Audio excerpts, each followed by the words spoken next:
Okay, so we discussed how to create Aka Manah's Cube.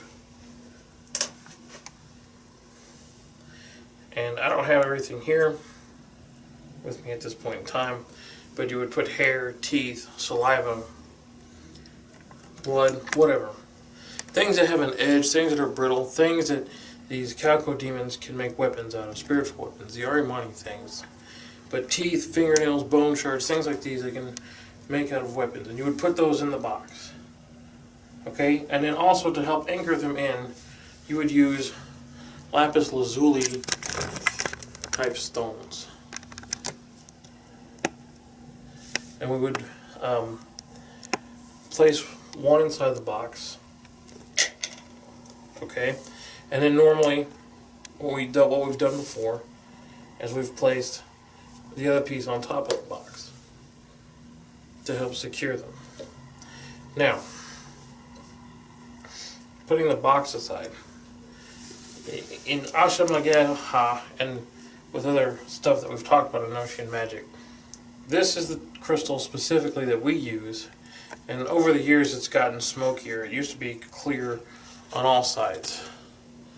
But this is the crystal that the Caco-Demons come through that have all the different oblique angles and so forth that draw them through.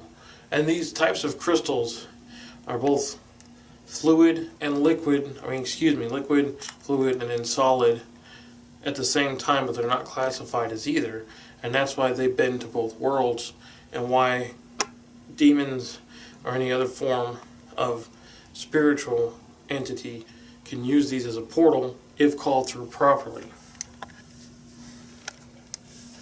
The other thing that we talk about to help anchor the Caco-Demons in is we talk about taking the Sigillium de Amath and keeping the box on top of that as a hold, and then using that as a hold. So we bring them through here, and then we ask them to go into the box. And as you can see, in the box there's a mirror on every side. So that way you have 3 direct infinity mirrors creating that vector. And that vector allows them to move in between any and all dimensions. So therefore the box isn't so much as a prison as it is a holding place for them to make weapons, and we're using the stones as an anchor so that when we call them back there, it's easy for them to come.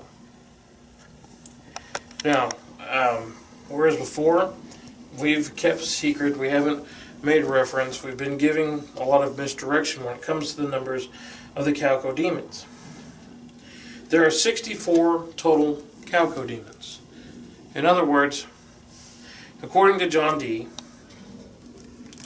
and let me see if this particular is in here.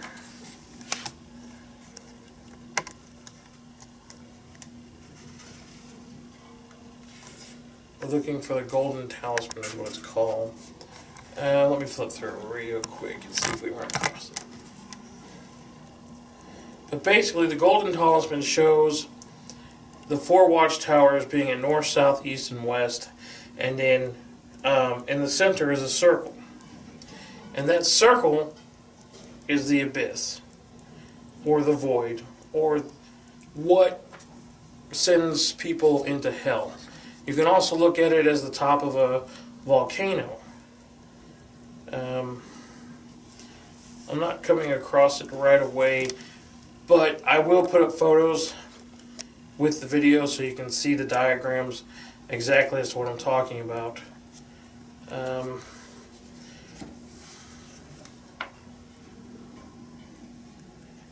I really am not seeing it.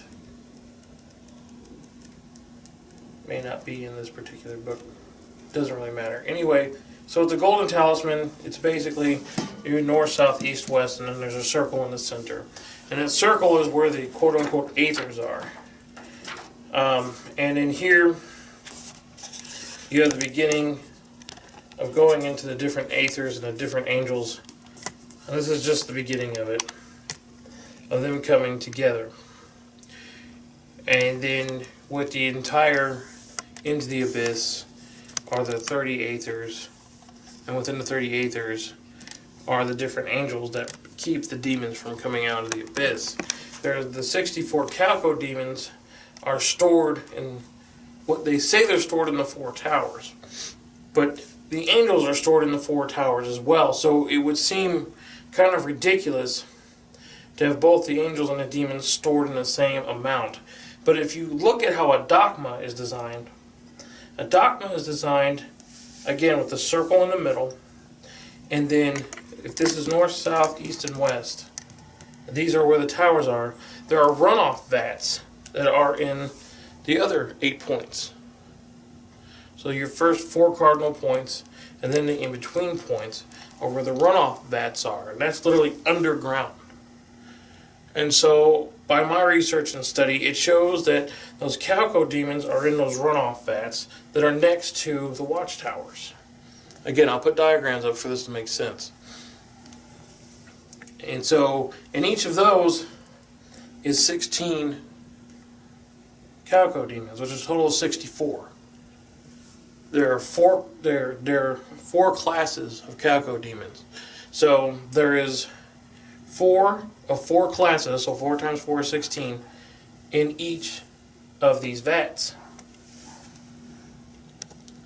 Now, anyway, so we have the 4 different classes, and there's 4 types in each of the 4 runoff vats. So if you overlay the golden talisman, which has the 4 here, and then you overlay the dogma on top with the vats, you'll see how the 8 points are codified. And then the other 2 points is below and above. So it's the 10 points. So when we have the cube, we have 6 of those points. And then when we put it and line it up in the vectors of the pentagonal mirror gate, we bring in the other 4 vector points. We bring in the other 4 so that we have above, below, north, south, east, west, and then southwest, northwest, southeast, northeast. And we have all those angled mirrors coming together to meet the center of the box, or Aka Manah's Cube as we're calling it. Now, each of those 4 Caco-Demons are summoned and commanded with the 19th Enochian key. And those who are unaware, we rewrote the keys to be specifically for devil worship. And we use the term Kuranzon because that is a term they use for the Serpent of the Abyss. In lieu of Ahriman or Manasa or whichever major deity you want to put over the Abyss. But these were specifically designed to call in the 64 and command the 64 Caco-Demons. For every 4 demons that are in that vat, there is their name. So in the 19th key, you'll replace their name in 2 different spots. So it'll be 1, but you'll say the name twice. And then in the normal key that most people are used to dealing with in the 19th key, it says Tabak Zibra. Tabak Zibra is the evocation and the command words. For every 4 demons, it's a different evocation and it's a different command word. So when you're going through this 64-night process, every night you're going to be changing the name of the demon, but then every 5th night you're going to be changing the command word and the invocation word.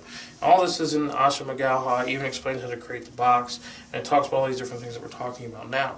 All those things are in there, and it shows you how to create your own things. I keep being accused of being a snake oil salesman, or I'm trying to sell this, I'm trying to sell that. The thing is, if you get the book, that's probably about the only thing you're going to pay for that I'm going to get out of it. All the other supplies that you buy to create these things, you're not paying me for them.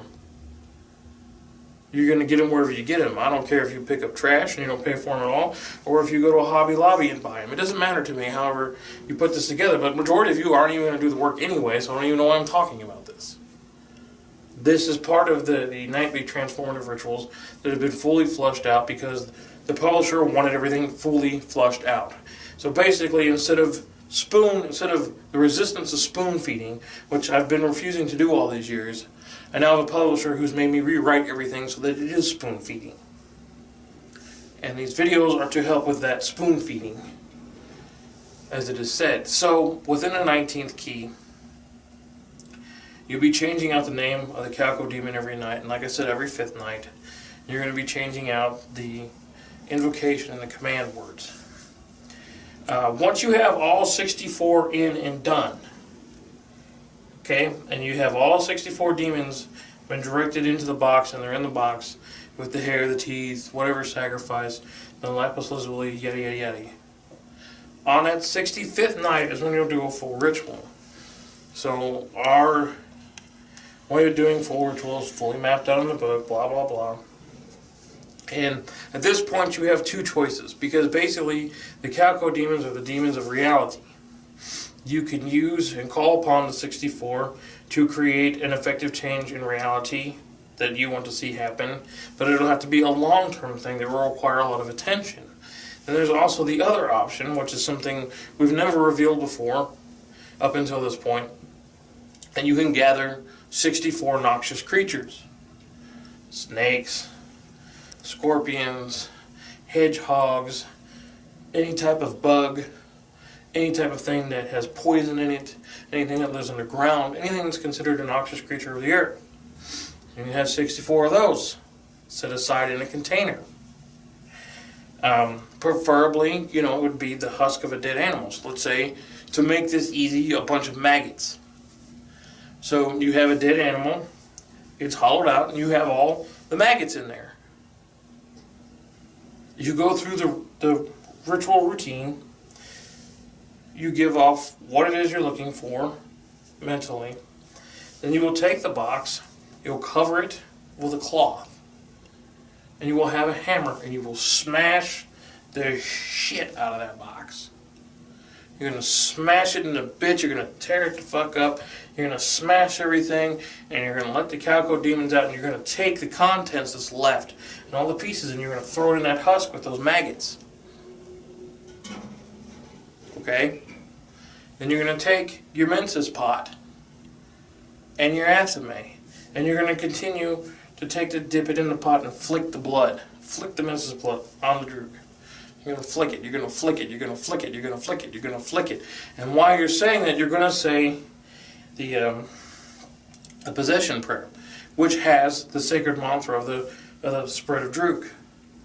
And what you're doing is you're taking these Caco-Demons, which are really old Persian for Kafstar. Kafstar are the spiritual noxious creatures. They're also the creatures in hell that punish people. And this stuff is in the book as well.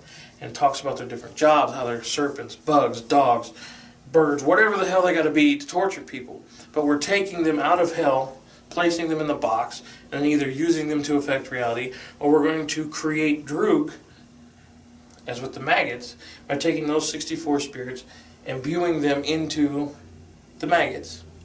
It's in the husk. And once you said the prayers, and once you flick the blood, and you've gotten through the whole thing, you're going to sew your husk up, and you're going to take that son of a bitch to wherever the fuck it is you need to take it. Do not do this at home. Take it to wherever. If you're going to vex an organization, you're going to vex a place, you're going to go vex some water, whatever you're going to vex with this droog, whatever trouble you're planning on making with this, you're going to take it to that spot. Once you take it to that spot, you're going to split that thing open, and you're going to spill the contents, and you're going to again say the sacred mantras for the population of droog, and you're going to leave. And you're going to leave that shit there and let it do whatever the fuck it's going to do. If you're making a shit ton of flies, maybe you got a bunch of moths, and now you got a bunch of cocooned caterpillars, you got a bunch of scorpions, whatever the fuck you got in that husk. You're going to let that shit go, you're going to say the fucking prayer over that shit, the mantra over that, and project those things, and now you have a little legion of 64 calf stars in a physically embodiment roaming around doing the devil's work.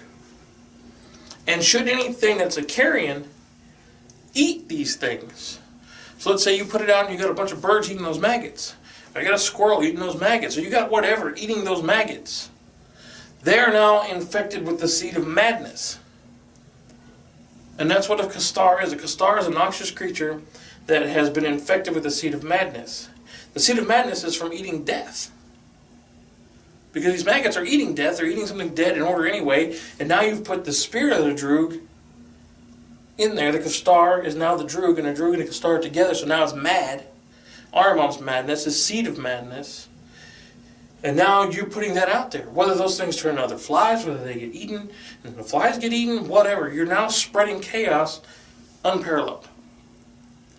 And it's directly the seed of Ahriman from hell being spread in throughout reality. Whether you do it in the physical way with the maggots, or you do it in the spiritual way by doing the ritual. Either way, you're still smashing the shit out of the box to let them go.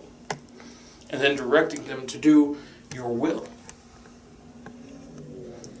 And you constantly hear in the Yasna, the Master of Droog. The Master of Droog. Well, the Droog is the lowest level demon. From them is the Dev, and then from the Dev is the Deva. We're trying to become Deva, so we're the Master of Droog.